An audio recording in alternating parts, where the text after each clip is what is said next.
আজ আপনি শুনবেন প্রভাত দে সরকারের ঐতিহাসিক কাহিনী সিন্ধু তীরে চন্দ্রোদয়, only on Radio Milan 90.4 FM. Do like, share and subscribe our YouTube channel for more audio stories and press the bell icon for notification. লেখক শ্রী প্রভাত দে সরকার 1957 সালের 28শে মে কলকাতার খিদিরপুর অঞ্চলে জন্মগ্রহণ করেন। বর্তমানে তিনি একজন অবসরপ্রাপ্ত ব্যাংক কর্মচারী। 1974 সালে বিজ্ঞান বিভাগে হায়ার সেকেন্ডারি পড়ার পরে প্রখ্যাত সাহিত্যিক শ্রী অমলেন্দু চক্রবর্তী মহাশয়ের অনুপ্রেরণায় বাংলায় অনার্স নিয়ে স্নাতক পাশ করেন। লেখালেখি শুরু 1980 সাল থেকে। মিত্রাক্ষর ছন্দে মাইকেল মধুসূদন দত্তের মেঘনাদ বধকাব্য, বুক ফার্ম থেকে প্রকাশিত পীরের থ্রিলার নিশি, গোয়েন্দা গল্প এবং ছন্দে একাঙ্ক নাটক লেখা। এছাড়াও ফেসবুকে মজার মজার ইংরেজি রাইমসের মজার বঙ্গানুবাদ, নানান ননসেন্স ভার্সের সিরিজ এবং ইতিহাসের অন্য গল্প নামে একটি সিরিজ তিনি লিখেছেন। লেখক শ্রী প্রভাত দে সরকারকে আমাদের আন্তরিক কৃতজ্ঞতা এই প্রচেষ্টায় আমাদের পাশে থাকার জন্য। আজকের গল্পে অভিনয় করেছেন অভিক, কুন্তল, দেবলীনা, দীপক এবং অপূর্ব। গল্প পাঠে সায়ন। নাট্যরূপ দান Chinmoy. Poster and publicity design Divine Comedy. সমগ্র পরিচালনা এবং ধ্বনি পরিকল্পনা সায়ন। শুরু হচ্ছে প্রভাত দে সরকারের ঐতিহাসিক কাহিনী সিন্ধু তীরে চন্দ্রোদয়।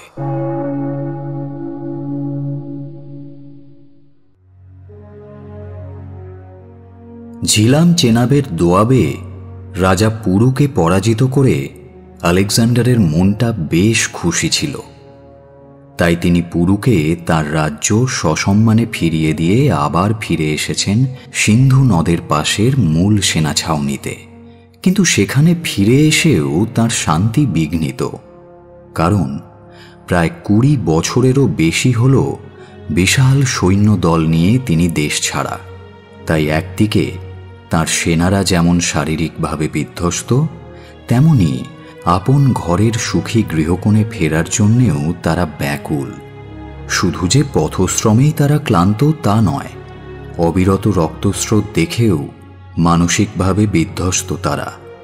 আলেকজান্ডারও সেটা বোঝেন, কিন্তু মগধ দখল করতে না পারলে তাঁর দিগ্বিজয় যে অসম্পূর্ণ থেকে যাবে।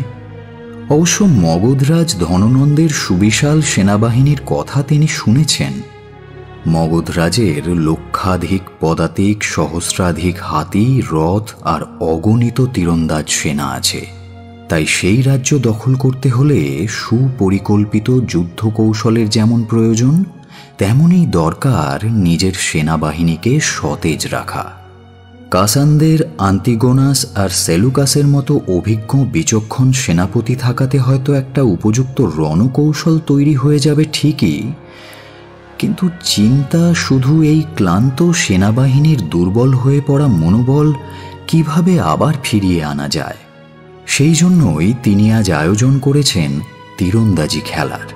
কারণ তিনি জানেন যে খেলার এই উত্তেজনা বীর গ্রিকদের মনে বয়ে আনবে যুদ্ধোন্মাদনার নতুন জোয়ার।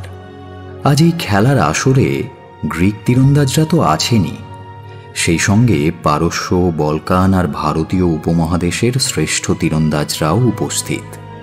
মোট 12 জন তীরন্দাজ অংশগ্রহণ করেছেন আজকের খেলায়। সবাই খেলায় অতি দক্ষ ও অভিজ্ঞ। তবে আলেকজান্ডার স্বয়ং মনে প্রাণে চান যে আজ এই খেলায় কোনো গ্রিক তীরন্দাজই জিতুন, কারণ এতে তাঁর সেনাদের মনোবল বাড়বে। পূর্ণ শক্তিতে তারা আবার ঝাঁপিয়ে পড়তে পারবে মগধের ওপর, আর তাহলেই শেষ হবে একাধারে অত্যাচারী, সুরাসক্ত এবং মহাপরাক্রান্ত রাজা ধননন্দের আধিপত্য। সিন্ধু নদের তীরে এক বিস্তীর্ণ মাঠে বসেছে খেলার আসর। নদীর দিকটা ছাড়া মাঠের চারপাশ অর্ধচন্দ্রাকারে ঘিরে রেখেছে গ্রিক সেনারা। তাদের ভেতরের সারিতে পদাতিক, দ্বিতীয় সারিতে তীরন্দাজের দল এবং তৃতীয় সারিতে অশ্বারোহী সেনা, আর পরিধির একেবারে শেষ দলে হস্তিযুথ। সেই মাঠের একধারে আসন আলো করে বসে রয়েছেন পারস্যের রাজা তৃতীয় দারিয়স, আছেন বলকানের রাজপুত্র কাজমের, আর আছেন গ্রিক সেনাপতি সেলুকাস নিকাটার। তাদের মাঝে আপন গাম্ভীর্য ও মহিমায় বিরাজমান স্বয়ং আলেকজান্ডার। আর তাদের পাশে খানিকটা তফাতে বসে আছেন আলেকজান্ডারের পত্নী রোকসানা এবং সেলুকাসের কন্যা হেলেন। গ্রিক পরম্পরা অনুযায়ী তারাও বীরের পূজারী এবং ক্রীড়াপ্রেমী।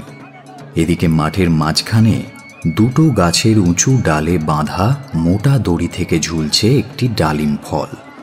নদীর দিক থেকে বয়ে আসা হাওয়ায় দুলছে সেই দড়ি, আর তার সঙ্গে দুলছে সেই ফলটাও।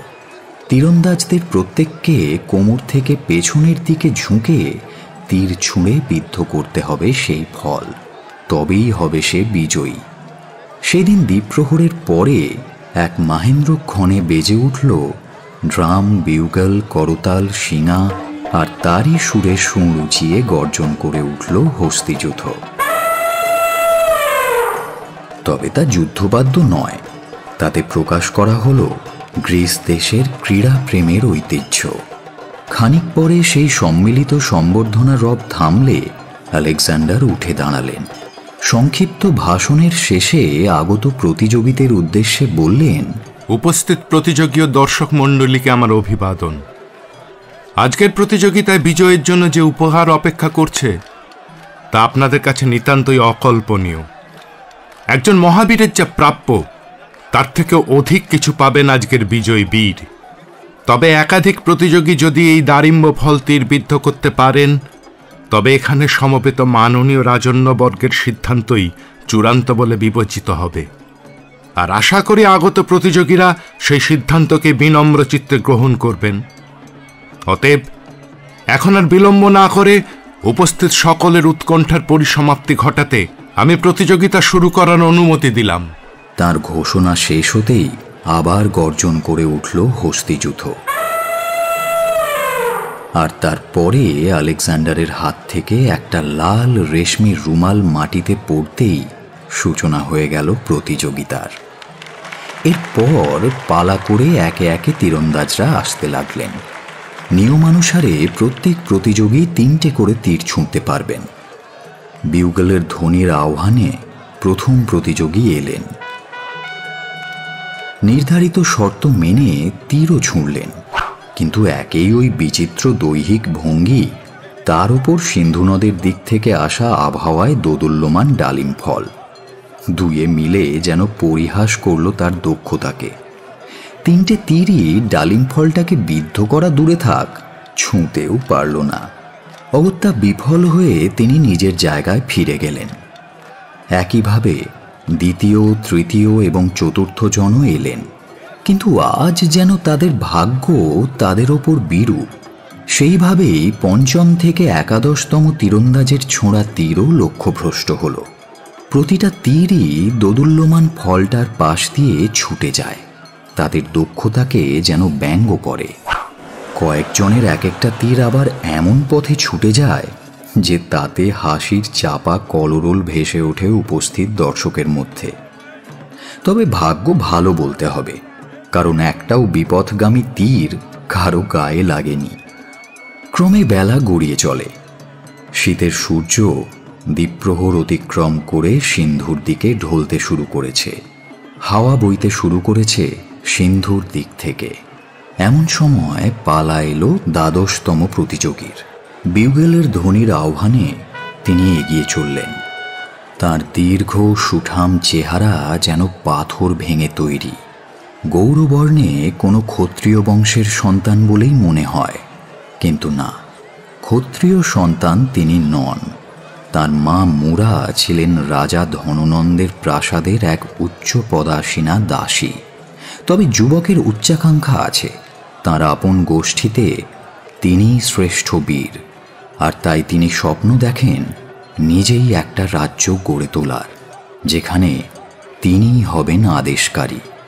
অতএব আজকের এই প্রতিযোগিতা তার নিজের এবং একই সঙ্গে তার গোষ্ঠীর ঐতিহ্যের প্রশ্ন, নিজেকে সমর্থ প্রতিপন্ন করার প্রশ্ন। তাই আজ এই প্রতিযোগিতা তাকে জিততেই হবে। দৃঢ় পায়ে তিনি এগিয়ে গিয়ে দাঁড়ালেন যেখান থেকে তীর ছুঁড়তে হবে। সিন্ধু নদের দিকে হেলে পড়া স্বর্ণাভ সূর্যের দিকে কয়েক পলক যেন তাকালেন। তারপর ধনুকে তীর যোগ করে কোমর থেকে ওপরটা পেছন দিকে ঝুঁকিয়ে লক্ষ্য স্থির করলেন। কয়েক পলক কেটে যায় মনঃসংযোগ করতে, আর তারপরেই তার ধনুক থেকে বেরোনো তীর পলক ফেলতে না ফেলতেই তীব্র বেগে ছুটে গিয়ে দু টুকরো করে দেয় ঝুলন্ত ওই ডালিম ফলকে। প্রথম তীরেই লক্ষ্যভেদ, তাই বাকি দুটো তীর আর ছোঁড়ার প্রয়োজন নেই। শেষ তীরন্দাজের এই অভাবনীয় দক্ষতা দেখে তুমুল হর্ষধ্বনি ওঠে চারিদিকে। মাঠ জুড়ে বারবার জয়ধ্বনি উঠতে থাকে। সেই জয়ধ্বনির মাঝে আলেকজান্ডার নিজে আসন থেকে উঠে দৃপ্ত পদক্ষেপে এগিয়ে যান বিজয়ী যুবকের দিকে। মনে মনে তিনি ভাবেন, কোনো গ্রিক যোদ্ধা বিজয়ের সম্মান পায়নি তো কি হয়েছে, বীরেরা তো সর্বদাই সম্মানীয়। স্থির শান্ত হয়ে দাঁড়ানো যুবকের সামনে গিয়ে তিনি বললেন, যুবক, তোমার এই সাফল্যের জন্য অনেক অভিনন্দন। আজকের অন্যান্য প্রতিযোগীরা যা পারেনি তুমি তাই করে দেখিয়েছ, তার জন্য আমি তোমাকে পুরস্কৃত করছি। দেখো, সেই সুদূর ইউফ্রেটিস নদী থেকে সিন্ধু নদ পর্যন্ত সমস্ত রাজ্য জয় করেছি আমি, সবগুলি আমার আয়ত্তে। এখন বলো, তার মধ্যে কোন রাজ্যটা তোমার চাই? আমি তোমাকে সেটাই উপহার দেব, আর সেটাই হবে তোমার মতো দক্ষ তীরন্দাজের উপযুক্ত পুরস্কার। আলেকজান্ডারের এই কথা শুনে খানিকক্ষণ তার মুখের দিকে তাকিয়ে থাকেন চন্দ্রগুপ্ত। তারপরে বলেন, কোনো সিংহাসন পেতে হলে তা জয় করে নিতে হয়, উপহার হিসেবে নয়। তার কথা শুনে স্তম্ভিত হয়ে যান আলেকজান্ডার। তার দেওয়া উপহার ফিরিয়ে দিতে চায় এই যুবক? তার মুখের ওপর কথা বলার সাহস হয় কি করে এই অর্বাচীন ভারতীয়ের? এই সামান্য মানুষটার এত উদ্ধত্ত? রাগে ভ্রুকুঞ্চিত হয় আলেকজান্ডারের। এমন সময় তার প্রধান সেনাপতি সেলুকাসের কন্যা চতুর্দশী হেলেন ছুটে আসে সেই দিকে। একেই এই যুবক কন্দর্পকান্তি, তার ওপর সে বিজয়ী বীর। এমন লোককেই তো অর্পণ করা যায় মন প্রাণ সর্বস্ব। সে নিজে যে এক গ্রিক বীরের কন্যা, কিন্তু গ্রিকদের মধ্যেও এই যুবকের মতো আত্মবিশ্বাস কোথায়? একেই আলেকজান্ডারই যা ব্যতিক্রম। তাই দুর্বার বয়সোচিত আবেগ দমন করতে না পেরে স্থান কাল ভুলে সে তীব্র আসক্তিতে দুহাতে জড়িয়ে ধরে চন্দ্রগুপ্তের ঘর্মাক্ত শরীর। মুগ্ধ দৃষ্টিতে অপলক তাকিয়ে থাকে চন্দ্রগুপ্তের মুখের দিকে। হেলেনের এই আচমকা এবং অপ্রত্যাশিত ব্যবহারে অপ্রস্তুত হয়ে পড়েন চন্দ্রগুপ্ত স্বয়ং। কি করবেন তিনি ভেবে পান না। তাই হেলেনের বাহুপাশে আবদ্ধ হয়ে স্থাণুবৎ দাঁড়িয়ে থাকেন তিনি, আর তাতেই আগুনে ঘৃতাহুতি পড়ে। চন্দ্রগুপ্তের আগের জবাবে অপমানিত বোধ করেছিলেন আলেকজান্ডার, আর এখন হেলেনের এই আচরণে চন্দ্রগুপ্তের সম্মতি আছে ভেবে চরম ক্ষিপ্ত হয়ে ওঠেন তিনি। হুকুম দেন, এই যুবককে এক্ষুনি বন্দী করো। আদেশ পেয়েই ছুটে আসে পদাতিক আর তীরন্দাজ সেনার দল। যেমন করেই হোক বন্দী করতে হবে ওই উদ্ধত যুবককে। কিন্তু চন্দ্রগুপ্তকে বন্দী কে করবে? হেলেনকে ঢালের মতো ব্যবহার করে কোমর থেকে তলোয়ার বের করেন তিনি। তাই দেখে ভয়ে এগোতে দ্বিধা করে গ্রিক সেনারা। যদি চোট লেগে যায় তাদের সেনাপতি কন্যা হেলেনের। আর এই সুযোগটাই নেন চন্দ্রগুপ্ত। হেলেনের পেছনে নিজেকে আড়াল করে চারপাশে ঘোরাতে থাকেন তার তলোয়ার। দু একজন গ্রিক সেনা যারা সাহস করে এগিয়ে এসেছিল ভূপতিত হয় সেই তলোয়ারের আঘাতে। আর এভাবেই চন্দ্রগুপ্ত যথাসম্ভব দ্রুত গতিতে এগোতে থাকেন সিন্ধু নদের দিকে। ওখানেই রাখা আছে তার ঘোড়া। একবার সেখানে পৌঁছতে পারলেই হয়, তারপর যা হওয়ার তা দেখা যাবে। কিন্তু চন্দ্রগুপ্ত এখন যেখানে আছেন সেখান থেকে ঘোড়ার দূরত্ব প্রায় 50 হাত। এই পথটা পেরোতে হলে হেলেনকে সঙ্গে রাখা চলবে না। তাই হেলেনকে ছেড়ে চন্দ্রগুপ্ত ঊর্ধ্বশ্বাসে দৌড়তে লাগলেন। গ্রিক সেনারা ঘটনার আকস্মিকতায় প্রথমটা বিহ্বল হয়ে গেলেও পরক্ষণেই তারা ছুটতে শুরু করলো চন্দ্রগুপ্তের পিছু পিছু। একসময় প্রায় ধরেও ফেলল তাকে, কিন্তু চন্দ্রগুপ্তকে বাধা দেওয়া তাদের সাধ্য নয়। একের পর এক গ্রীক সেনাকে তলোয়ারের আঘাতে মাটিতে ফেলে তিনি কোনো ক্রমে পৌঁছে গেলেন ঘোড়ার কাছে এবং তারপর এক লাফে তার পিঠে চড়ে ঊর্ধ্বশ্বাসে ঘোড়া ছুটিয়ে দিলেন সোজা নদীর দিকে। ছুটতে ছুটতেই অশ্বারোহী চন্দ্রগুপ্ত টের পেলেন যে তার কানের পাশ দিয়ে সশব্দে হাওয়া কেটে বেরিয়ে গেল দুটো তীর। তাই তীরের আঘাত থেকে নিজেকে বাঁচাতে আঁকাবাঁকা পথে ঘোড়া ছোটাতে লাগলেন তিনি। ঘোড়া ছোটাতে ছোটাতে একসময় চোখে পড়ল ওই সামনেই সিন্ধু নদ, আর মাত্র হাত 10 দূরে। এইটুকু পথ পার হতে পারলেই, কিন্তু এমন সময় ঘোড়াটা আর্তনাদ করে উঠল। চন্দ্রগুপ্ত বুঝতে পারলেন যে তার ঘোড়ার গায়ে তীর বিঁধেছে। তাই হুড়মুড় করে ঘোড়া সহ তিনি ঝাঁপিয়ে পড়লেন সিন্ধু নদের জলে। শীতকালীন সিন্ধুতে তেমন স্রোত নেই বটে, তবে জল কনকনে ঠান্ডা। কিন্তু চন্দ্রগুপ্তকে সওয়ার করেই ঘোড়া সাঁতরে চলল নদীতে। ওদিকে নদীর তীর থেকে এক নাগাড়ে তীর বৃষ্টি হয়েই চলেছে, তবু সাঁতরে চলেছে তার বিশ্বস্ত ঘোড়া। একসময় একটা তীর এসে বিঁধল চন্দ্রগুপ্তের বাম বাহুতে। মৃদু একটা আর্তনাদ করে এক টানে সেটাকে উপড়ে ফেলে ঘোড়ার পিঠে শুয়ে রইলেন তিনি। বুঝতে পারলেন যে এই তীরের সঙ্গেই বাহুর খানিকটা মাংসও উপড়ে গিয়েছে। অঝরে রক্ত ঝরছে তার হাত থেকে, কিন্তু তা গ্রাহ্য করলেন না চন্দ্রগুপ্ত। ঘোড়ার পিঠে চড়েই সাঁতরে চললেন তিনি। এইভাবেই বেশ খানিকটা পথ তিনি চলে এসেছেন, তবে এখনো অনেক রাস্তা বাকি। সেটা যে করেই হোক পেরোতে হবে তাকে, কিন্তু তাতেও যে নিস্তার নেই সেটা কিছুক্ষণের মধ্যেই টের পেলেন তিনি। আবার একটা তীর এসে লাগলো তার ডান কাঁধে। মৃদু আর্তনাদ করে দাঁতে দাঁত চেপে যন্ত্রণা সহ্য করতে করতে চন্দ্রগুপ্ত বুঝলেন যে তিনি এখন প্রায় মাঝ নদীতে আছেন।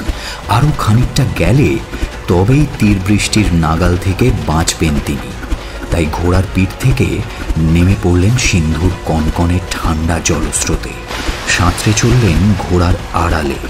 ডান কাঁধে তীর গেঁথে থাকার ফলে সেই হাতটা নাড়াতে পারছেন না চন্দ্রগুপ্ত, তবু সাঁতরাতেই হবে তাকে প্রাণ বাঁচাতে।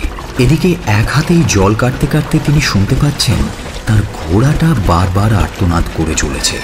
বুঝতে পারলেন যে তার গায়ে অসংখ্য তীর এসে বিঁধেছে বলেই অমন আর্তনাদ করছে সে। অসহ্য যন্ত্রণা পাচ্ছে বেচারা, কিন্তু এছাড়া প্রাণে বাঁচার উপায় বাকি। নিজের প্রাণ বাঁচাতে নির্মমভাবে তিলে তিলে বলি দিতে হচ্ছে প্রাণপ্রিয় প্রাণীটিকে। এভাবেই একসময় শেষ হয় নদী, কিন্তু সাঁতারের ধকল, ঠান্ডা আর তীরের আঘাতজনিত অতিরিক্ত রক্তক্ষরণে দুজনের শরীরই কাঁপছে থরথর করে। তাই কোনো রকমে তীরে উঠেই লুটিয়ে পড়ল প্রভুভক্ত ঘোড়াটা। তলিয়ে গেল চির ঘুমে।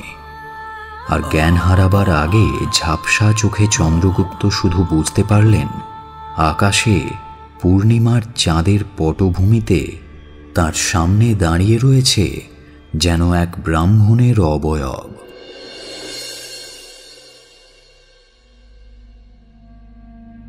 যখন চন্দ্রগুপ্তের ঘুম ভাঙল, তিনি দেখলেন যে এক অপরিচিত পর্ণকুটিরের এক শয্যায় তিনি উপুড় হয়ে শুয়ে আছেন। সর্বাঙ্গে অসহ্য ব্যথা। নড়াচড়া তো দূরের কথা, সামান্য চোখের পাতাও যেন ব্যথায় ভারী। তবু অনেক কষ্টে তিনি চোখ খুললেন। দেখলেন যে কুটিরের কুলুঙ্গিতে একটা প্রদীপ জ্বলছে।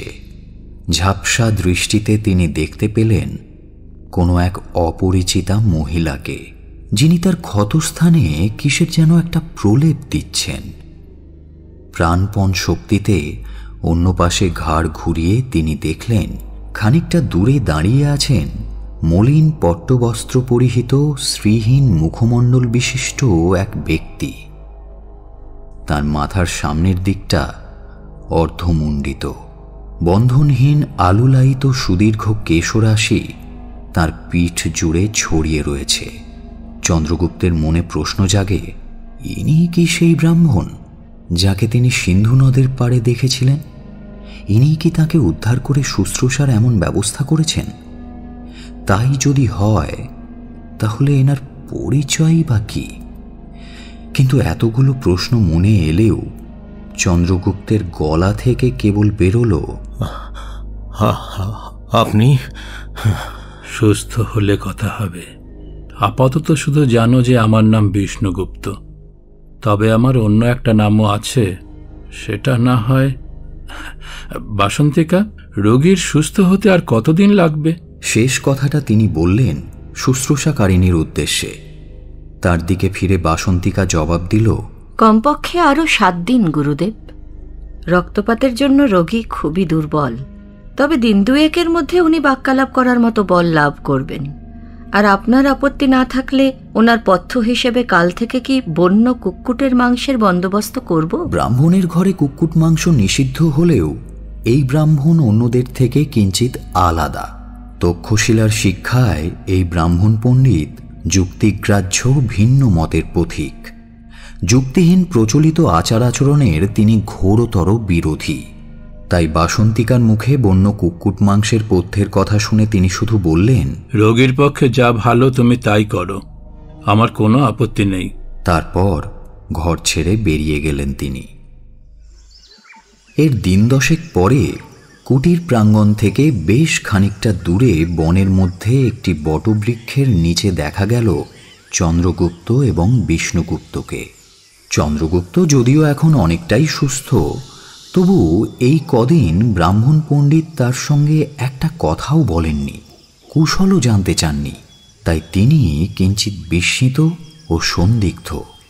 তবে সেদিন প্রাতরাশের পরে বাসন্তিকা এসে তাকে বলে, গুরুদেব বিশেষ কারণে মরকত বিহার বনে আপনার সঙ্গে সাক্ষাৎ করতে চান। তিনি আপনাকে বড় কোনো অস্ত্র সঙ্গে নিয়ে যেতে নিষেধ করেছেন, তবে আত্মরক্ষার্থে অথবা বন্য পশুর আক্রমণ ঠেকাতে খুপরি জাতীয় কোনো ছোট অস্ত্র সঙ্গে নিতেই পারেন।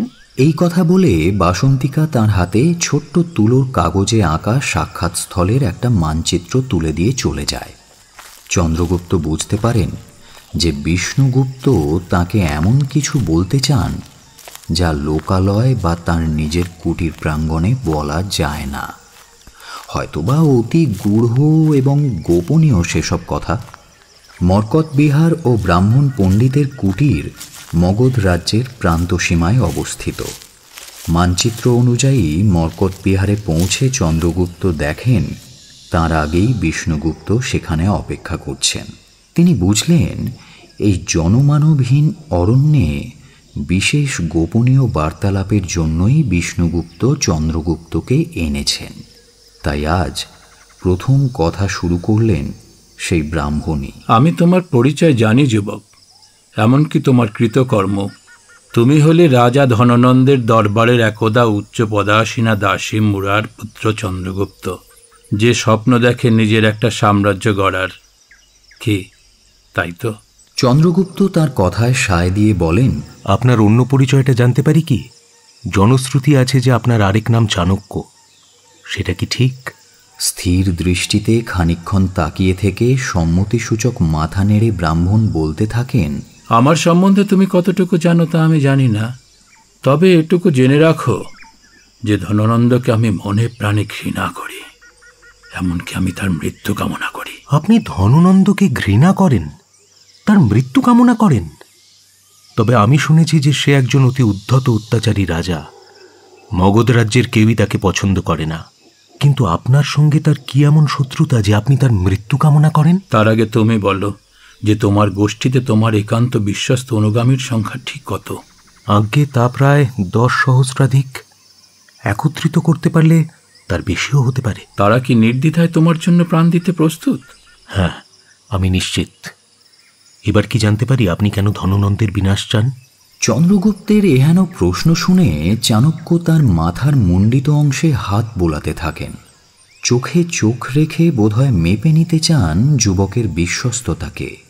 তারপর এক সময় সন্দিগ্ধহীন হয়ে বলেন, সে এক দীর্ঘ কাহিনী, তুমি কি তা শুনতে চাও? হ্যাঁ, আমি আগ্রহী, আপনি বলুন।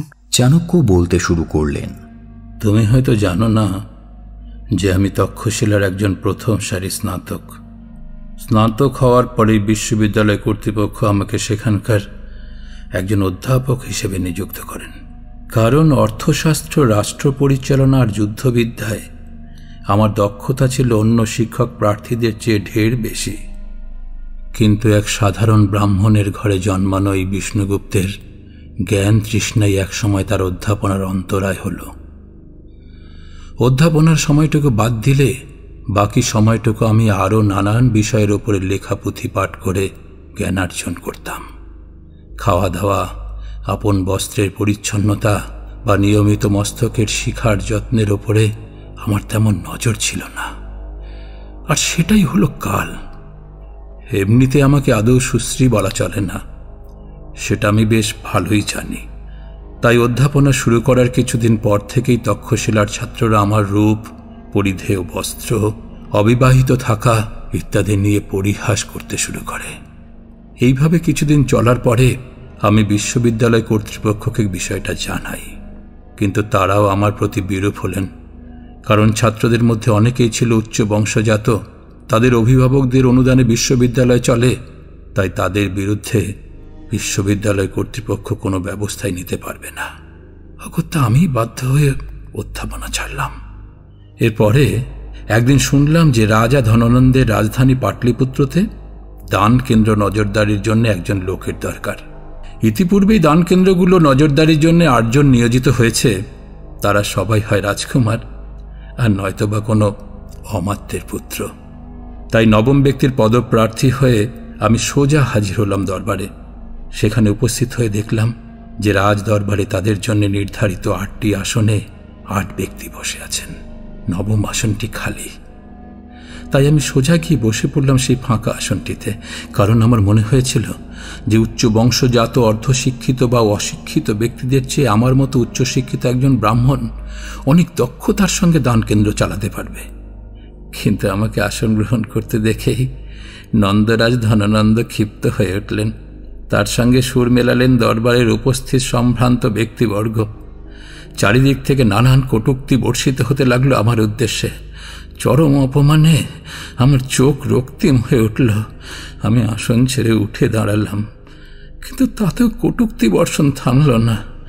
শেষে যখন রাজা ধননন্দ আমাকে অপরিচ্ছন্ন কপি সদৃশ্য ব্যক্তি বলে সম্বোধন করে প্রহরীদের বললেন আমাকে দরবার থেকে বের করে দিতে, তখন আমার ধৈর্যের বাঁধ ভেঙে গেল। অপরিসীম ক্রোধে আমি আমার মস্তকের শিখার বাঁধন খুলে সভাস্থলে ঘোষণা করলাম যে নন্দবংশ ধ্বংস না করে আমি আমার শিখা তৈলসিক্ত করব না, এমনকি তাকে যত্ন করে বাঁধন দিয়ে মস্তকের উপরে স্থাপনও করব না।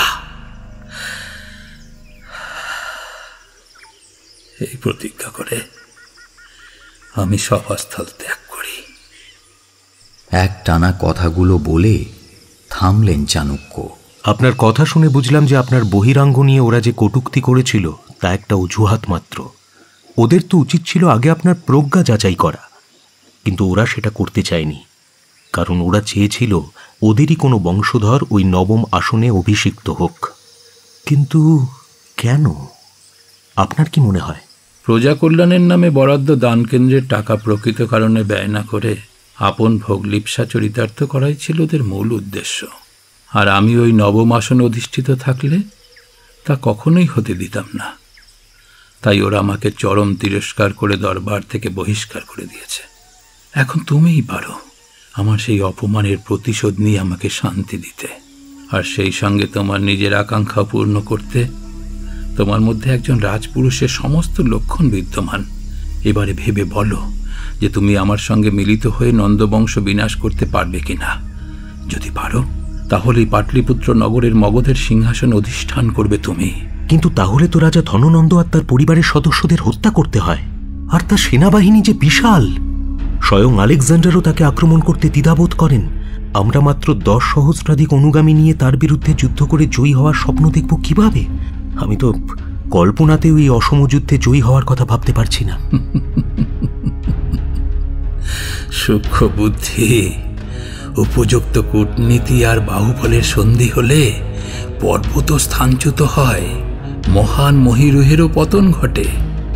বাহুবল ভিন্ন আলেকজান্ডারের বাকি দুটি নেই, কিন্তু আমাদের তা আছে। আর তাই দিয়ে আমরা নন্দবংশ ধ্বংস করতে পারি। আমার শুধু তোমার ও তোমার অনুগামীদের সহযোগিতা প্রয়োজন। আর একটা কথা জানবে, যে এই পৃথিবীতে কেউ অপরাজেয় নয়। আমি আপনাকে সহযোগিতা করতে প্রস্তুত। এবার বলুন কিভাবে আপনি। হাত তুলে চন্দ্রগুপ্তকে থামিয়ে দেন উগ্রমতী কুশ্রী জেদি ব্রাহ্মণ। তারপর চাপা স্বরে চোখ বড় বড় করে বলতে থাকেন, ঊর্ণনাভ দেখেছ তো মাকড়সা? সে সন্তর্পণে চারিদিকে জাল বিছিয়ে প্রতীক্ষা করে প্রহরের পর প্রহর। ঠিক যখনই তার বোনা জালে তার চেয়ে আকারে বড় কোনো শিকার পড়ে, সে চকিতে আক্রমণ করে হত্যা করে থাকে। আর তেমনটাই করতে হবে আমাদেরকেও। জাল বিছিয়ে প্রতীক্ষা করতে হবে, আর উপযুক্ত সময় হলেই অপ্রত্যাশিতভাবে আঘাত হানতে হবে। আজ সেই বিষয়ে বিশদে আলোচনা করব বলেই তোমাকে ডেকে পাঠিয়েছে এই জনশূন্য অরণ্যে। চন্দ্রগুপ্ত অবাক হয়ে দেখেন যে শেষের কথাগুলো বলতে বলতে চাণক্যের চোখ উজ্জ্বল তীব্র হয়ে উঠেছে, যেন কোনো এক আক্রমণোদ্যত শিকারী বাঘের দৃষ্টি। চোখে চোখ পড়লেই সেই দৃষ্টিতে অন্তর বিহ্বল হয়, জাগে ত্রাস।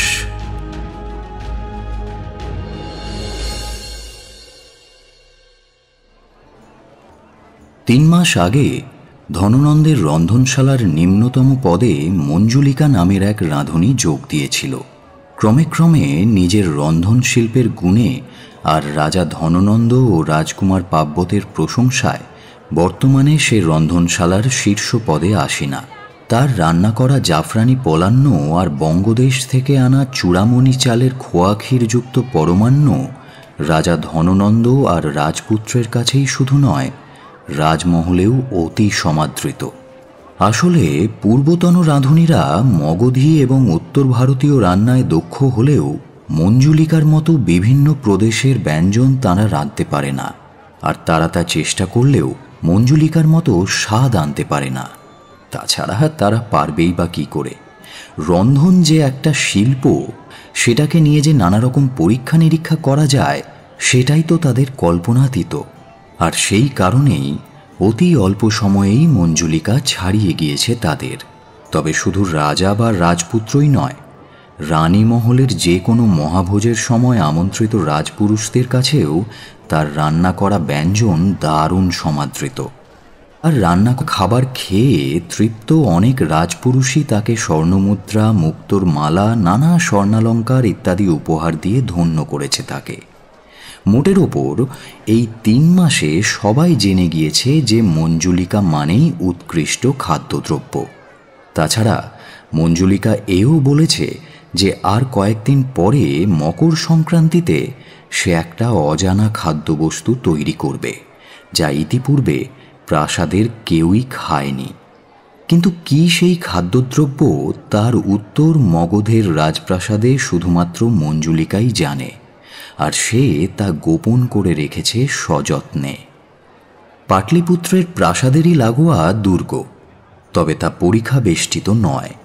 গঙ্গা নদী থেকে বেশ খানিকটা দূরে একটা সুউচ্চ প্রাচীর ঘিরে রেখেছে প্রাসাদ ও দুর্গকে। সেই প্রাচীরের চারিদিকে 4টে প্রবেশপথ এবং ওপরে দাহ্য তেলের পাত্র আর তীর নিয়ে পাহারা দেয় সেনারা। মকর সংক্রান্তির সকালে প্রাতরাশের সময় রাজকুমার পার্বত জিজ্ঞেস করলেন, আজ কোনো বিশেষ খাবার রাঁধবে নাকি মঞ্জুলিকা? আজ রাতের খাবারের সময় না হয় তা জানবেন কুমার। কথাতেই তো আছে যে সবুরে মেওয়া ফলে, তাই আরেকটু অপেক্ষাই না হয় করলেন। মঞ্জুলিকার এই কথা শুনে হেসে উঠলেন রাজকুমারও। তারপর সযত্নে পরিবেশিত প্রাতরাশ সেরে উঠে গেলেন দুর্গের প্রাকারের ওপরে। এক অমাত্য পুত্রের কাছে শুনেছিলেন প্রাচীরের বাইরে নাকি অন্যান্য বারের তুলনায় এবারে খুবই জমকালো মেলা বসেছে। উজ্জয়িনী থেকে এসেছে বাজিকরের দল, রাঢ়বঙ্গ দেশ থেকে শাস্ত্রীয় সঙ্গীত গাইয়ের দল, আর সুদূর আরব দেশ থেকে এসেছে বেদেনীর দল। এই বেদেনীরা নাকি সর্পক্রীড়া পরিবেশনায় বিশেষ খ্যাত। রাজপুত্র মনে মনে ভাবেন, একদিন এই প্রাসাদের জলসাঘরে এই বেদেনীদের নাচ দেখতে হবে। শুনেছি যে এই বেদেনীরা নাকি অতীব সুন্দরী আর তেমনই লাস্যময়ী। এদের সর্পনৃত্যে সাপের চলনের মতোই লতানো ভঙ্গিমায় নাচে যৌবন। সুরার সঙ্গে বেদেনীদের যৌবনের উত্তাপ জমবে ভালোই, তবে নাচ ঘরে ওদের নাচ দেখতে হবে একা। রাজকুমার এইসব ভাবছেন, এমন সময় তার কাঁধে কারো হাত পড়তেই সচকিত হয়ে পেছনে ফিরে তাকান তিনি। অবাক হয়ে দেখেন তার পিতা ধননন্দ দাঁড়িয়ে মৃদু মৃদু হাসছেন। বোধহয় পার্বতীর মনের কথা আঁচ করেই তিনি বললেন, কে? বেদেনীদের নাচ দেখতে ইচ্ছে হচ্ছে নাকি বাজিকরদের খেলা? ঈষৎ থতমত খেয়ে কুমার পার্বত সলজ্জ জবাব দেন, আগে সব পিতা, আসলে এদের তো আগে কখনো দেখিনি, তাই। আমি ওদের সর্দারকে ডেকে পাঠিয়েছি, আর কয়েক দণ্ডের মধ্যেই তারা হাজির হবে দরবারে। কারা কবে নাচ দেখাবে, গান শোনাবে আর বাজিকরি দেখাবে তা ঠিক করে নিতে হবে তো। তুমি চিন্তা করো না, রাজা ধননন্দ তার পুত্রের কোনো ইচ্ছেই অপূর্ণ রাখবে না। চারিদিকে একবার নজর বুলিয়ে মহারাজ ধননন্দ আপন মনেই বলতে থাকেন, এবারের মেলাটা বেশ অন্যরকম লাগছে দেখছি, বেশ ভিড়। ভালো, এটাই ভালো। রাজা ধননন্দ থাকতে তার রাজ্যের লোকেরা আলেকজান্ডারের ভয়ে গুটিয়ে ঘরে বসে থাকবে, এটা কিছুতেই হতে পারে না। হোক, আরও উৎসব হোক, সার্থক হোক মকর সংক্রান্তির পূর্ণ দিন। কয়েক দণ্ড পরেই সশব্দে খুলে গেল প্রাকারের দরজা। প্রবেশ করল 3 দলের শীর্ষস্থানীয়রা। আগে থেকে রাজাদেশ থাকায় তারা এক প্রহরীর সাথে সোজা হাজির হল দরবারে। ধননন্দের আদেশেই আজ দরবারে শুধু প্রহরী আর কয়েকজন দোভাষী ভিন্ন আর কেউ নেই। 3 দলের সর্দারদের মধ্যে একজন আবার মহিলা। সে সর্পনাচুনি বেদেনীদের দলনেত্রী। একে একে তারা সবাই ঝুঁকে পড়ে সশ্রদ্ধ প্রণাম জানালো রাজাকে। তারপর দোভাষীর মাধ্যমে কথাবার্তা চলতে লাগল। শেষে স্থির হলো যে আজ সন্ধ্যায় নাচ ঘরে সর্পনৃত্য হবে। তবে আজ শুধু মহারাজই দেখবেন সেই সর্পনৃত্য। পরের দিন সন্ধ্যায় রাজা অমাত্যদের সঙ্গে শুনবেন রাঢ় বঙ্গদেশের শাস্ত্রীয় সঙ্গীত, এবং তারপরের দিন বিকেলে খেলা দেখাবে উজ্জয়িনীর বাজিকরের দল। অন্তঃপুরবাসিনীরাও দেখবেন সেই বাজিকরের খেলা। তবে পরে রাজকুমারের ইচ্ছে হলে অন্যদিন আবার তাদের নাচ দেখাতে, গান শোনাতে বা খেলা দেখাতে হতে পারে, এবং সবাই তাদের উপযুক্ত পারিশ্রমিক অবশ্যই পাবেন, সেই বিষয়ে তারা নিশ্চিত থাকতে পারেন। রাজা ধননন্দ শিল্পের উপযুক্ত মূল্য দিতে জানেন। এই সমস্ত কথা শেষ হলে তারা সবাই রাজাকে আবার প্রণাম করে বিদায় নিল।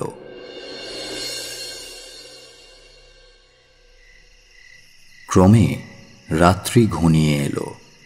রাতের খাবারের খানিক আগেই প্রাচীরের দ্বারে উপস্থিত হল 4 জন নাচনি। তাদের প্রত্যেকের কাঁধে একটা করে ঝুড়ি। প্রহরীদের জানানো হয়েছিল যে আজ রাতে নাচনিরা আসবে, তাই তারা তাদের রাজার পূর্ব নির্দেশ পালন করে দরজা খুলে দিল। দ্বার খুলে দিতেই নাচনিরা পায়ে পায়ে এগিয়ে গেল নাচ ঘরের দিকে।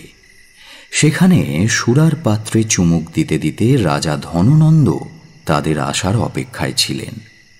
নাচ ঘরে ঢুকে প্রথমেই তারা ঝুড়িগুলো মাটিতে রেখে বন্ধ করে দিল ঘরের দরজা। তাদের দরজা বন্ধ করতে দেখে রাজা ভাবলেন, এই নিভৃতেই বেদেনীদের সর্পনৃত্য জমবে ভালো, তাই এই নাচনিরা দরজা বন্ধ করে দিয়ে ভালোই করেছে। খানিকক্ষণ পরেই শুরু হলো নাচ। প্রায় অর্ধপ্রহর সময় অতিক্রান্ত হওয়ার পরে বেদেনীরা ঝুড়িগুলো খুলল। তারপরে সেইগুলো থেকে বের করে আনলো এক একটা বিষধর শঙ্খচূড়। দক্ষ হাতের কারসাজিতে তারা সাপ নাচাতে লাগলো, এবং সেই সঙ্গে নানান বিভঙ্গে নাচতে লাগলো নিজেরাও। রাজা ধননন্দ নেশাগ্রস্ত চোখে অবাক হয়ে দেখতে লাগলেন বেদেনীদের সেই অপূর্ব সর্পনৃত্য। তাদের দৈহিক বিভঙ্গে কামনার হাতছানি। এমন লালসা উদ্রেককারী নাচ ইতিপূর্বে কখনো দেখেননি তিনি। নাচতে নাচতে হঠাৎই একসময় 4 জন বেদেনী তাদের হাতের সাপগুলো ছুঁড়ে দিল রাজার শরীরে, আর সাথে সাথে তীব্র হলাহলের জ্বালা অনুভব করলেন রাজা ধননন্দ। এতই তীব্র সেই জ্বালা যে তা সুরার মত্ত আবেশকেও ছাপিয়ে গেল। 4 শঙ্খচূড়ের কামড়ে জর্জরিত ধননন্দ চেঁচালেন বটে, তবে তা বড়ই ক্ষীণ। নাচঘরের বন্ধ দরজার ওপাশে তা কেউই শুনতে পেল না। অন্যদিকে প্রাসাদের ভেতরে রাতের খাবার খেতে বসেছেন রাজকুমার পার্বত। তাকে পরিবেশন করছে মঞ্জুলিকা।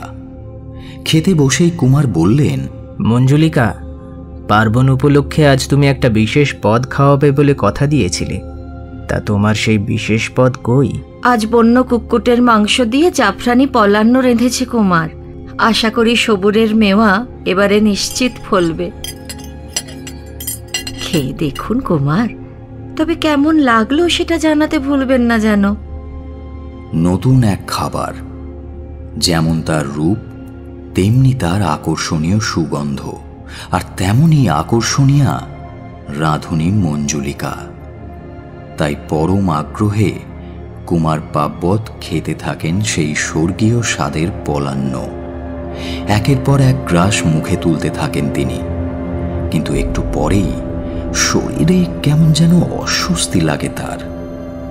পেটের ভেতরে কেমন যেন একটা জ্বালা ভাব। সেই জ্বালা কমাতে শ্বেত পাথরের পাত্র থেকে জল পান করেন তিনি, কিন্তু তাতে জ্বালাটা যেন আরো বেড়ে যায়। একটা হালকা সন্দেহের বশে মঞ্জুলিকাকে তিনি জিজ্ঞেস করেন, এ কেমন খাবার মঞ্জুলিকা? পেটের ভেতরটা মনে হচ্ছে জ্বলে যাচ্ছে। খাবারে কি মরিচ বেশি দিয়েছ নাকি? কিন্তু কিন্তু তাহলে তো জিভেই তার স্বাদ পেতাম।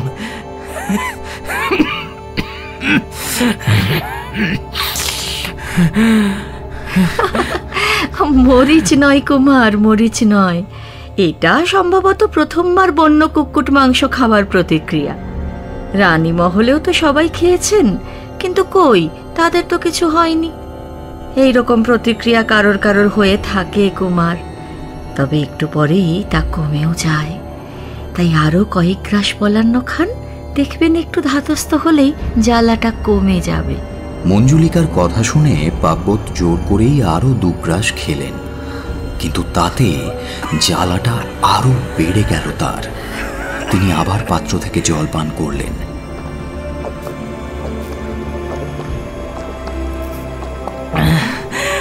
তবে এইবার কুমার বেশ ভালোই বুঝতে পেরেছেন যে তিনি যা সন্দেহ করেছিলেন মঞ্জুলিকা সেটাই করেছে।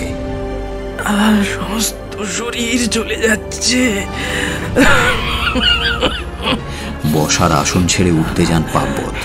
মঞ্জুলিকার দিকে ধেয়ে যেতে চান, কিন্তু ততক্ষণ বাইরে থেকে দরজা বন্ধ করে দিয়েছে মঞ্জুলিকা। বেরোনোর আর কোনো উপায় নেই। দরজায় ধাক্কা দিতে থাকেন কুমার পার্বত, আর তার খানিক পরেই বন্ধ দরজার আড়ালে তীব্র বিষক্রিয়ায় মাটিতে লুটিয়ে পড়েন নন্দবংশের রাজকুমার পার্বত।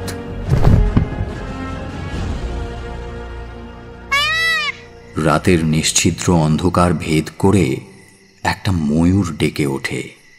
1 বার, 2 বার, 3 বার, আর তার সঙ্গে সঙ্গেই প্রাচীরের বাইরে শোনা যায় তুমুল কোলাহল। এদিকে নাচঘর থেকে বেরিয়ে বেদেনীরা দৌড়ে গিয়ে খুলে দেয় প্রাকারের সবকটা দরজার আগল। হুড়মুড় করে সেই দরজা দিয়ে বন্যার মতো প্রাসাদের প্রাঙ্গণে ঢুকতে থাকে মেলায় আগত লোকজন। মেলার দোকানদার থেকে দর্শক সবাই, এবং প্রত্যেকেই সশস্ত্র। তাদের কারো হাতে তলোয়ার, কারো হাতে বল্লম, কেউ বানিয়েছে টাঙি, আর তাদের নেতৃত্ব দিচ্ছে ঘাড় পর্যন্ত ঝুলে থাকা, মাথায় লাল ফেট্টি বাঁধা তলোয়ারধারী বাজিকরদের সর্দার। সেই সর্দার আর কেউ নন, তিনি হলেন চাণক্যের সহযোগী চন্দ্রগুপ্ত। অন্যদিকে প্রাচীরের মাথায় টহলদার সৈন্যদের ওপর বাইরে থেকে মুহুর্মুহু উড়ে এসে পড়ছে আগুনমুখ তীর।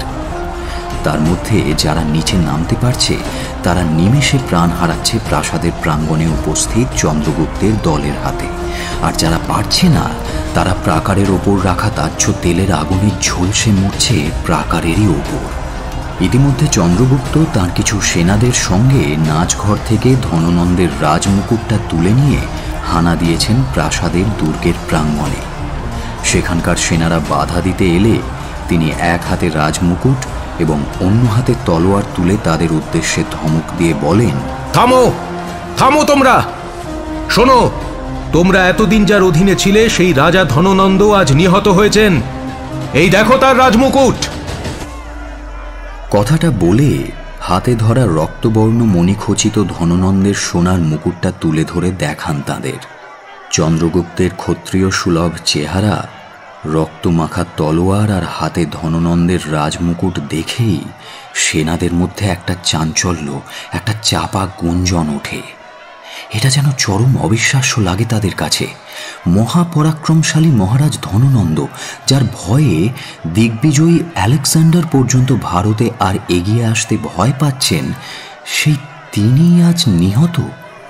তাদের মধ্যে একজন বলে ওঠে, আপনি সত্যি বলছেন যে মহারাজ নিহত?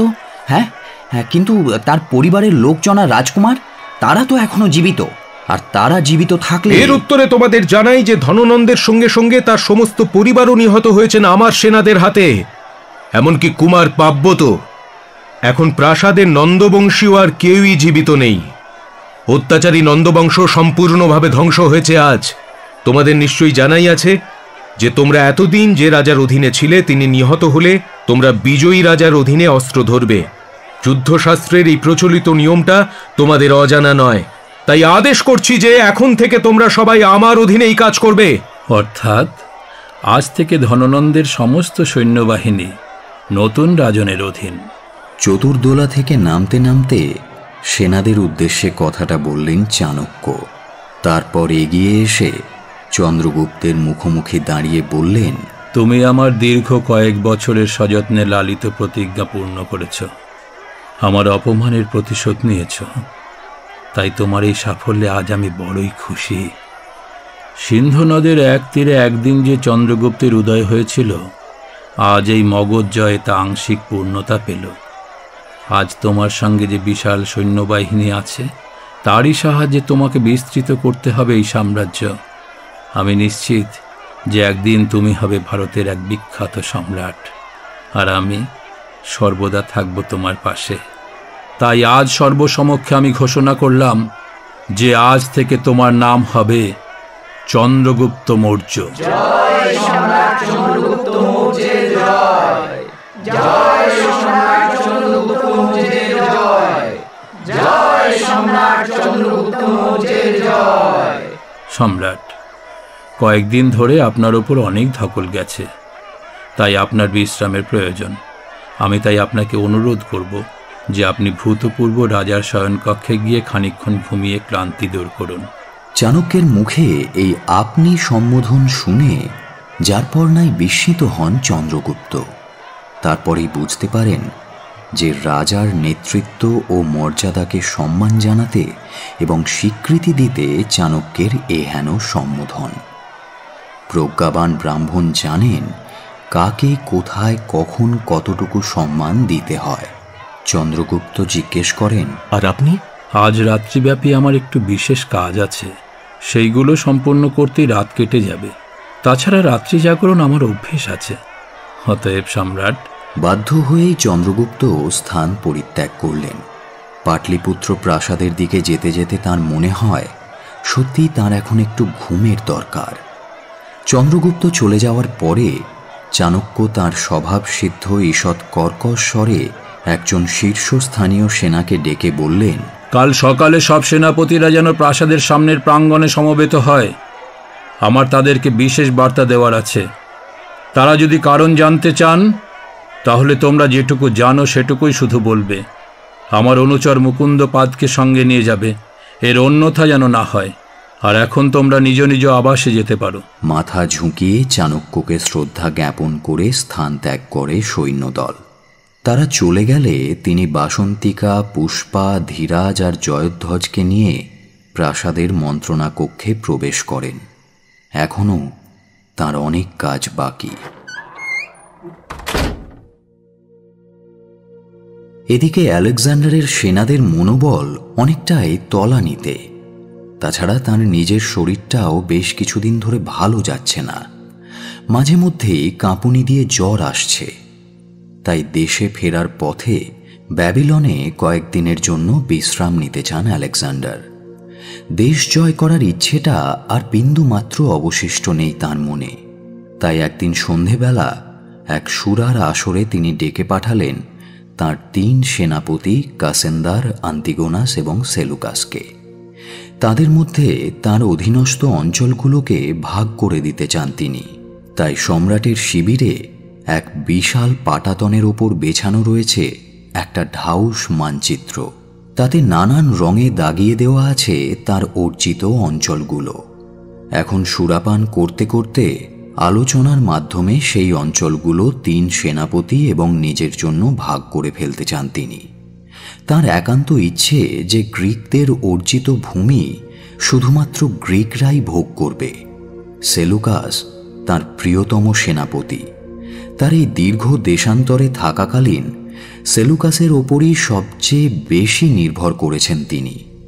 সেলুকাস তাই একাধারে যেমন তার বিশ্বস্ত সেনাপতি, তেমনি তার বন্ধুও বটে। তাছাড়া সেলুকাসের 15 বর্ষীয়া কন্যা হেলেন সর্বদাই তার পত্নী রোকসানাকে সঙ্গ দেয়। তাই তাকেই তিনি দেবেন তার ইচ্ছে অনুযায়ী অঞ্চল পছন্দের অগ্রাধিকার। সুরার পাত্রে চুমুক দিয়ে ময়ূরপুচ্ছের পালক লাল কালিতে ডুবিয়ে সেলুকাসকে তিনি জিজ্ঞেস করলেন, কোন অংশটা তোমার পছন্দ সেলুকাস? ঝিলাম চেনাবের দোয়াবে তো রাজা পুরুর রাজ্য। তিনি এখন আমাদের বন্ধুস্থানীয়।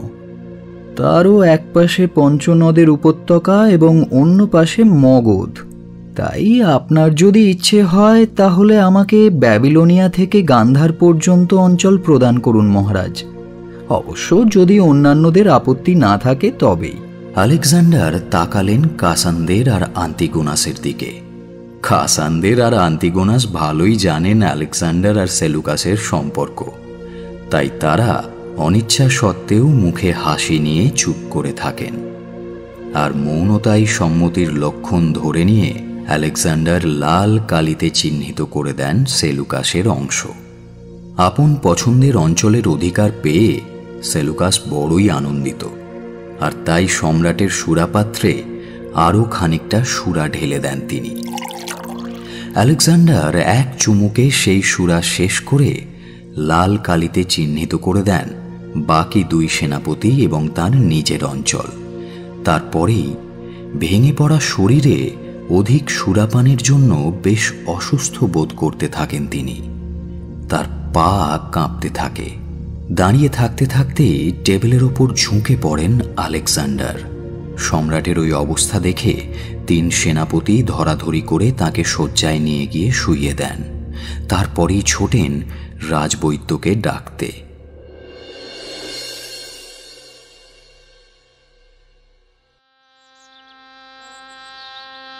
এদিকে মগধের রাজসিংহাসন দখলের পরে আরও 2 দিন কেটে গেছে।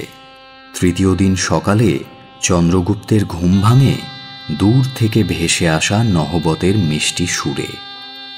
তার মনে পড়ে যায় আজ দ্বীপ্রহরে তক্ষশিলার প্রাক্তন পণ্ডিত চাণক্যের ইচ্ছায় মগধের ভূতপূর্ব রাজপুরোহিত তাঁকে রাজপদে অভিষিক্ত করবেন। তাই এই 2 দিনে চাণক্য আপন তদারকিতে তার অনুচরদের নিয়ে সুসজ্জিত করেছেন প্রাসাদ। দ্রুতগামী অশ্বারোহী দিয়ে আনিয়ে রেখেছেন 7 নদীর জল এবং আমন্ত্রণ জানিয়েছেন রাজা পুরু, রাজদরবারের পূর্বতন অমাত্যবর্গ এবং সমাজের উচ্চবংশীয় ব্যক্তিদের। তাদের জন্য উপযুক্ত উপঢৌকনেরও ব্যবস্থা রেখেছেন ওই প্রাজ্ঞ ব্রাহ্মণ। এমনকি সন্ধ্যাকালে প্রাসাদ আলোকসজ্জিত করা এবং প্রাসাদ প্রাঙ্গণে নাচ গানেরও আয়োজনের ব্যবস্থা করেছেন তার বিশ্বস্ত অনুচরদের নিয়ে। তবে সেই সঙ্গে প্রাসাদের নিরাপত্তার দিকেও নজর দিয়েছেন তিনি। প্রাসাদ রক্ষীদের ওপরে নজর রাখার জন্য নিয়োগ করেছেন নিজের গুপ্তচর বাহিনীকে।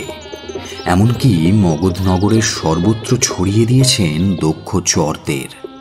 মোটের ওপর আজ অভিষেকের পুণ্যদিনে কোনোভাবেই কোনো অঘটন ঘটতে দিতে চান না চাণক্য। এমনকি হয়তোবা চন্দ্রগুপ্তের ওপরও তার অজান্তে চর নিয়োগ করে রেখেছেন ওই দূরদৃষ্টি সম্পন্ন ব্রাহ্মণ। চাণক্যের গুপ্তচর জালের কথা তো তার আর অজানা নয়।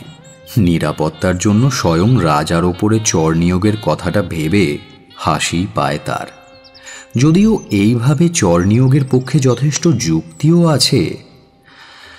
অবশেষে শয্যা ত্যাগ করে জানালায় এসে দাঁড়ালেন চন্দ্রগুপ্ত। এখান থেকে একই সঙ্গে গঙ্গা নদী আর প্রাসাদের সুবিশাল প্রাঙ্গণের পুরোটাই দেখা যায়। তিনি দেখলেন দূরে সহস্রাধিক সেনা কুচকাওয়াজের মহড়া দিচ্ছে। মার্জনা করবেন মহারাজ, আমি কি ভেতরে আসতে পারি? ঘাড় ঘুরিয়ে চন্দ্রগুপ্ত দেখলেন খোলা দরজার বাইরে দাঁড়িয়ে অপরূপা বাসন্তিকা। স্মিত হাসি মুখে দাঁড়িয়ে রয়েছে সে। তার হাতে সোনার থালায় রাখা একটা বড় স্বর্ণপাত্র। আপনার শয্যা ত্যাগের সময় হয়ে গেছে, তাই গুরুদেবের আদেশে আমি আপনার জন্য দন্তমার্জনী আর গোলাপ জল এনেছি। চন্দ্রগুপ্ত বুঝতে পারলেন যে ওই মুক্তশিখা ব্রাহ্মণের সজাগ দৃষ্টি বিরাজ করছে সর্বত্র, শুধু রাজার শয়নকক্ষের অভ্যন্তর ছাড়া। ভেতরে এসো বাসন্তিকা। বাসন্তিকা ভেতরে আসে। একটা শ্বেত পাথরে তৈরি উঁচু জায়গার ওপর হাতের জিনিসগুলো নামিয়ে রাখে। তারপর খানিক দূরে গিয়ে দাঁড়ায়। বাবুল শাখার টুকরো দিয়ে দাঁত মাজতে মাজতে চন্দ্রগুপ্তের ইচ্ছে হয় বাসন্তিকার সঙ্গে একটু পরিহাস করার। বাসন্তিকা তার চেয়ে বয়সে সামান্য বড় হলেও তার সঙ্গে দীর্ঘদিনের পরিচয়ের সূত্রে তাদের মধ্যে একটা বন্ধুত্বপূর্ণ পরিহাসের সম্পর্ক রয়েছে। তা ওই সহস্রচক্ষু ব্রাহ্মণ কি তোমাকে আমার খাস সঙ্গিনী নির্বাচন করেছেন নাকি? মুখে আঁচল চাপা দিয়ে খিলখিলিয়ে হেসে ওঠে সে। এই বৃদ্ধাকে আপনার খাস সঙ্গিনী নির্বাচন করার মতো ভ্রান্তি গুরুদেব করবেন না মহারাজ। কোনো ষোড়শী কন্যা যে আপনার শয়নকক্ষ আলো করার জন্য অপেক্ষা করে আছেন তা তিনি বেশ জানেন। হয়তোবা সে কোনো ভিনদেশী রাজকন্যা। তাছাড়া এই 37 বৎসরের বাসন্তিকাকে আপনার খাস সঙ্গিনী নির্বাচন করলে। গোলাপ জলে মুখ ধুতে ধুতে চন্দ্রগুপ্ত বলেন, কি হলো, থামলে কেন? বলো বলো, বাকিটুকুও সম্পূর্ণ করো। উনি আমাকে আপনার খাস সঙ্গিনী নয়, খাস দাসী নির্বাচন করেছেন। যুদ্ধক্ষেত্রে আহত হলে আপনার শুশ্রূষা করবে কে? তখন কি কোনো রাজকন্যা আসবেন শুশ্রূষা করতে? তারপরেই পাত্রগুলো নিয়ে বাইরে যেতে যেতে হঠাৎ দাঁড়িয়ে পড়ে বাসন্তিকা। ঘুরে দাঁড়িয়ে বলে, আমি প্রাতরাশ নিয়ে আসছি। আপনি আপনার রাজবস্ত্র পরিধান করে নিন মহারাজ, আর দরজা খোলা নয়, বন্ধ রাখবেন। আমি এসে 4 বার সাংকেতিক টোকা দিলে তবেই দরজা খুলবেন, আর ঘরের কোনো একটা গোপন জায়গায় আপনার তলোয়ার লুকিয়ে রাখবেন, প্রয়োজনে যাতে তা ব্যবহার করতে পারেন। মোট কথা, এখন থেকে অস্ত্র হবে আপনার সদা সহচর। আপনার ভাবী স্ত্রীও কিন্তু সেই গুরুত্বপূর্ণ ভূমিকা থেকে বঞ্চিত হবেন মহারাজ। তবে যা বললাম তার শেষোক্তিটা বাদে বাকিটা কিন্তু গুরুদেবের নির্দেশ। বাসন্তিকা চলে যেতেই চন্দ্রগুপ্তের মুখ থেকে বেরিয়ে এলো, রাজা হওয়ার এত নিয়ম কানুন আছে জানলে সিংহাসনে আর বসতে চাইতো কে? তবে কথাটা অবশ্যই তার মনের কথা নয়, মুখের কথা মাত্র। সেদিন ঠিক দ্বীপ্রহরে বেজে উঠল রাজবাদ্য।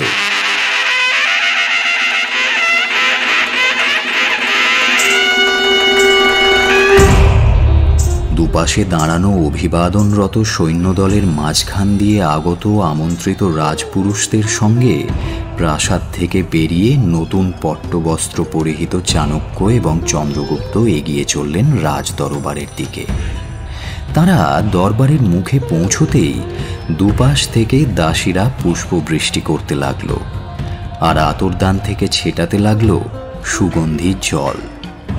আর এভাবেই চাণক্য, চন্দ্রগুপ্ত আর রাজপুরুষের দল প্রবেশ করলেন বিশাল পুষ্পশোভিত সুরভিত রাজ দরবার কক্ষে। দরবারে পৌঁছে চাণক্য সবাইকে তাদের জন্য নির্ধারিত আসনে বসতে অনুরোধ করলেন। আর চন্দ্রগুপ্ত লক্ষ্য করলেন একটু দূরে বেশ খানিকটা উঁচু জায়গায় রাখা মগধের পূর্ব রাজা ধননন্দের সোনায় গড়া রাজ সিংহাসন।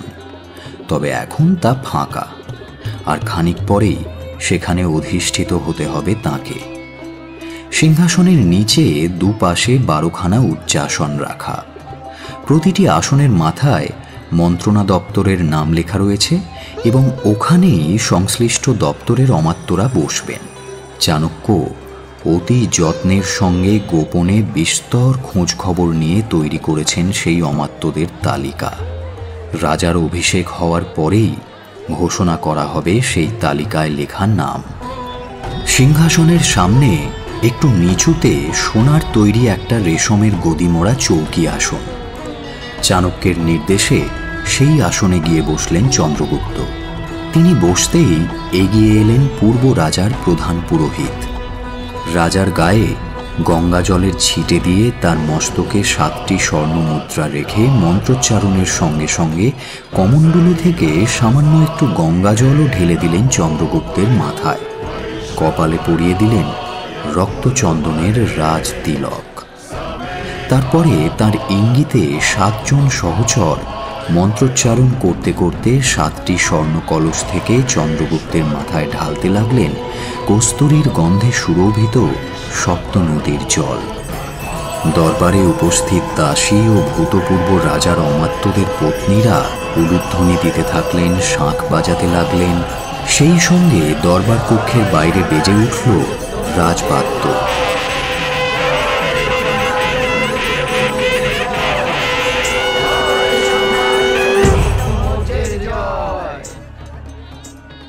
এমনভাবেই একসময় সাঙ্গ হল অভিষেক।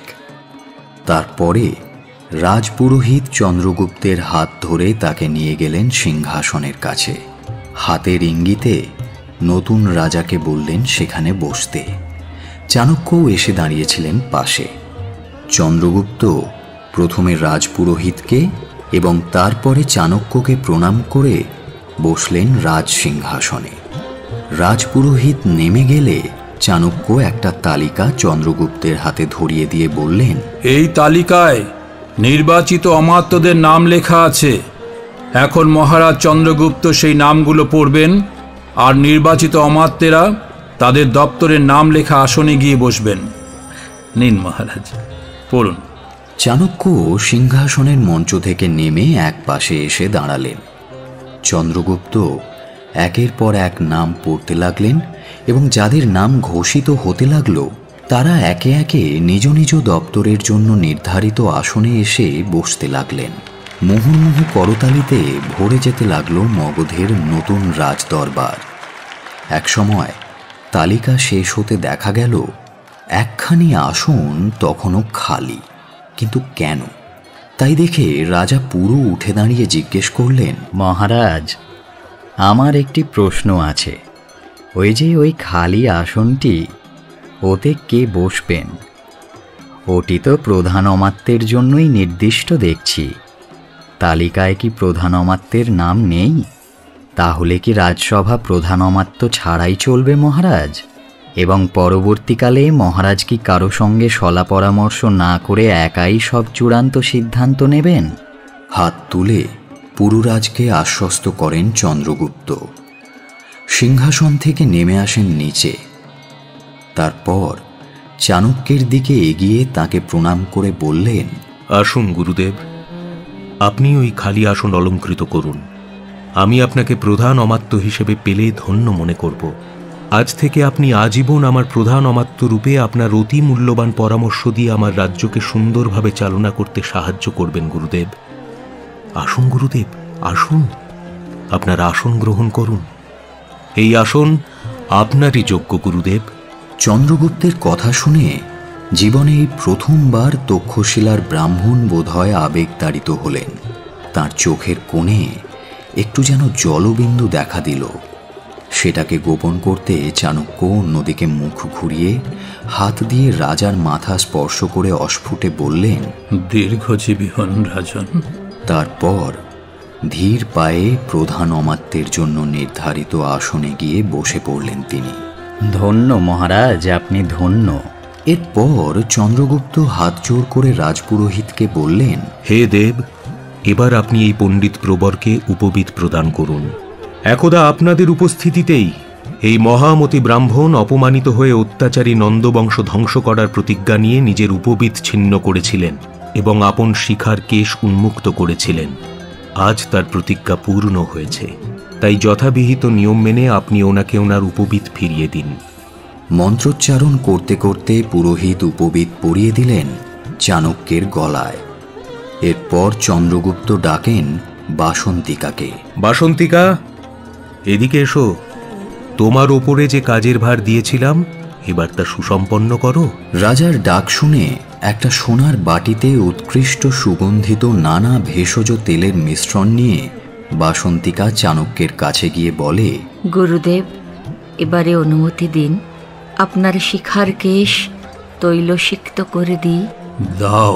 চাণক্যের আদেশে বাসন্তিকা পরম যত্নে এতদিনের অযত্নে বেড়ে ওঠা শিখা তৈলসিক্ত করে, তার অগ্রভাগে গ্রন্থি বন্ধন করে। তারপর চাণক্যকে প্রণাম করে বিদায় নেয়।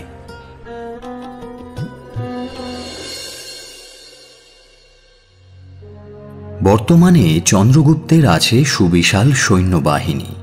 এবারে অধিকার করতে হবে একের পর এক রাজ্য। রাজা পুরুর সঙ্গে তার বিরোধিতা নেই, তাই অগ্রসর হতে হবে আরও পশ্চিম দিকে, যেখানে গ্রিক সেনাপতি সেলুকাসের সাম্রাজ্য। আগে সেটা দখল করতে হবে, তারপর ফিরে এসে না হয় অগ্রসর হওয়া যাবে উত্তর ভারতের পূর্বাঞ্চলের দিকে। চাণক্যের সঙ্গে মন্ত্রণা কক্ষে বসে এই সিদ্ধান্তে উপনীত হলেন দুজনেই। চাণক্য বললেন, রাজন, এখন আপনার বয়স 37। এই সময়ে সাম্রাজ্য বিস্তার না করলে পরে আর সেনাবাহিনীকে শক্ত হাতে নেতৃত্ব দিতে পারবেন না। অতএব অর্ধেকের কিছু বেশি সেনা নিয়ে আক্রমণ করুন গ্রিকদের। এই সমগ্র ভারতভূমি থেকে বিতাড়িত করুন তাদের। যথার্থই বলেছেন গুরুদেব, এক পক্ষকালের মধ্যেই অভিযান শুরু করতে হবে। আমি আজই সেনাপতিদের সেই মতো গোপন নির্দেশ দেব। এর ঠিক এক পক্ষকাল পরেই শুরু হল রাজা চন্দ্রগুপ্ত মৌর্যের অভিযান। কৌশল, পাঞ্চাল ইত্যাদি রাজ্য জয় করতে করতে একসময় চন্দ্রগুপ্তের বাহিনী গিয়ে পৌঁছল সিন্ধু উপত্যকায়। আর সেখানেই সংঘাত বাঁধল সেলুকাস নিকাটারের সঙ্গে চন্দ্রগুপ্তের। সিন্ধু নদ পেরিয়ে সেলুকাস ঢুকে পড়লেন, আর সেখানেই মুখোমুখি হল দুই দুর্ধর্ষ সেনাদল। সিন্ধু উপত্যকা যার অধিকারে থাকবে সেই থাকবে সুবিধাজনক অবস্থানে। তাই লড়াই চলতে লাগলো সমানে সমানে। দীর্ঘ 2 বছর যুদ্ধ চলার পরে একসময় সেলুকাস বুঝতে পারলেন যে চন্দ্রগুপ্তের বিশাল সেনাবাহিনী এবং হস্তিযুথের সঙ্গে যুদ্ধে পেরে ওঠা অসম্ভব। আর কিছুদিন যুদ্ধ চললে চন্দ্রগুপ্ত সিন্ধু উপত্যকা পার হয়ে তার অঞ্চলে ঢুকে পড়বেন। তাই একসময় তিনি সন্ধির প্রস্তাব পাঠালেন দূত মারফত। চাণক্য দেখলেন যে প্রতিপক্ষের এই দুর্বলতার সুযোগে মৌর্য সাম্রাজ্য আরও বাড়িয়ে নিতে হবে। তাই চাণক্যের মন্ত্রণা মতো চন্দ্রগুপ্ত সন্ধির শর্ত হিসেবে পাঠালেন যে সমগ্র সিন্ধু উপত্যকা, আফগানিস্তানের কিছুটা অংশ এবং ইরান তুলে দিতে হবে মৌর্যদের হাতে। আর তার বিনিময়ে চন্দ্রগুপ্ত কখনোই হাত বাড়াবেন না সেলুকাসের সাম্রাজ্যের দিকে। সেলুকাস তাতে নিশ্চিন্ত হলেন বটে, তবে একজন দক্ষ সেনানায়ক হিসেবে তার মনে তখনও একটা সন্দেহ দানা বেঁধে রইল যে পরবর্তীকালে আবার কখনো মৌর্যরা তাকে আক্রমণ না করে বসে। তাই তিনি চাইলেন সুকৌশলে এমন এক পথে হাঁটতে যার ফলে মৌর্যরা আর কখনোই তাকে আক্রমণ করবে না। তিনি তার কন্যা হেলেনের সঙ্গে বিবাহের প্রস্তাব পাঠালেন চন্দ্রগুপ্তের কাছে। এই সিন্ধু নদের পাড়েই মৌর্যরাজ একদা দেখেছিলেন হেলেনকে। তীরন্দাজি খেলায় বিজয়ী হওয়ার পরে আনন্দের আতিশয্যে বালিকা হেলেন এসে জড়িয়ে ধরেছিল তাকে। তখন সময় তার অনুকূলে ছিল না, কিন্তু আজ তিনি চাইলেই রূপবতী হেলেনকে গ্রহণ করতে পারেন তার নিজের স্ত্রী রূপে। তিনি চাণক্যকে সেই দিনের সেই কথা জানালেন। চাণক্য নিজে অবিবাহিত হলেও বিবাহের মর্ম তিনি বোঝেন। তাছাড়া চন্দ্রগুপ্তের মুখে হেলেন সম্বন্ধে বিশদে অনেক কথা শুনে তিনি বুঝতে পারলেন মৌর্যরাজও এই বিবাহে অতিশয় আগ্রহী। আর এই ৩৯ বছর বয়সে বিবাহ না করলে আর কবে বিয়ে করবেন রাজা? তাছাড়া এই বিবাহের ফলে গ্রিকরাও আর কখনো হাত বাড়াবে না মৌর্য সাম্রাজ্যের দিকে। তাই এই বিবাহ হবে দু তরফেরই কূটনৈতিক সাফল্য। তিনি সানন্দে এই বিবাহে তার সম্মতি জ্ঞাপন করলেন।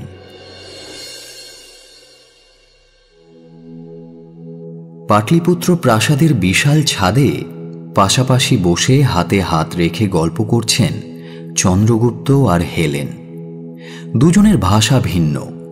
হেলেন কথা বলেন গ্রিক আর প্রাকৃত ভাষা মিলিয়ে, তবে মুখের ভাষা আর কবেই বা বাধা হয়ে দাঁড়িয়েছে দুই ভিন্ন ভাষীর প্রেমে। অভিব্যক্তি সেখানে মুখের ভাষাকে, এমনকি না বলা কথাকেও পরস্পরের বোধগম্য করে দেয়। অনুভূতি প্রেমের ভাষা।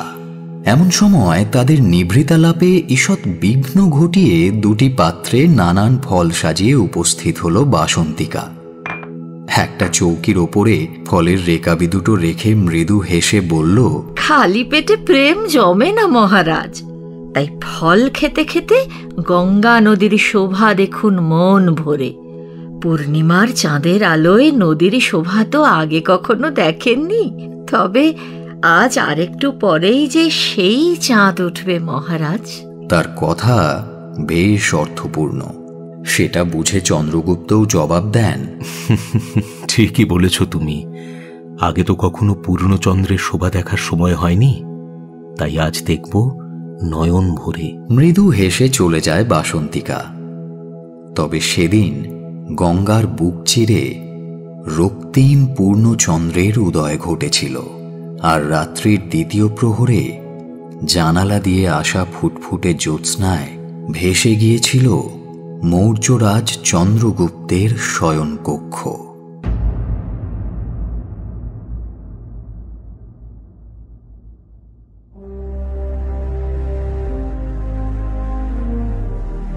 এতক্ষণ আপনি শুনছিলেন প্রভাত দে সরকারের ঐতিহাসিক কাহিনী সিন্ধু তীরে চন্দ্রোদয়, only on Radio Milan 90.4 FM. Do like, share and subscribe our YouTube channel for more audio stories and press the bell icon for notification. সম্রাট আলেকজান্ডারের ভূমিকায় কুন্তল, চাণক্যর চরিত্রে দীপক, মহারাজ চন্দ্রগুপ্ত মৌর্যের ভূমিকায় অভিক, বাসন্তিকা এবং মঞ্জুলিকার চরিত্রে দেবলীনা, পাব্বতের ভূমিকায় অপূর্ব, ধননন্দ, মহারাজ পুরু এবং সেলুকাসের ভূমিকায় ও গল্প পাঠে সায়ন, নাট্যরূপ দান Chinmoy, poster and publicity design Divine Comedy, সমগ্র পরিচালনা এবং ধ্বনি পরিকল্পনা সায়ন।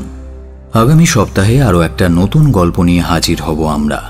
শুনতে থাকুন রেডিও মিলন 90.4 FM।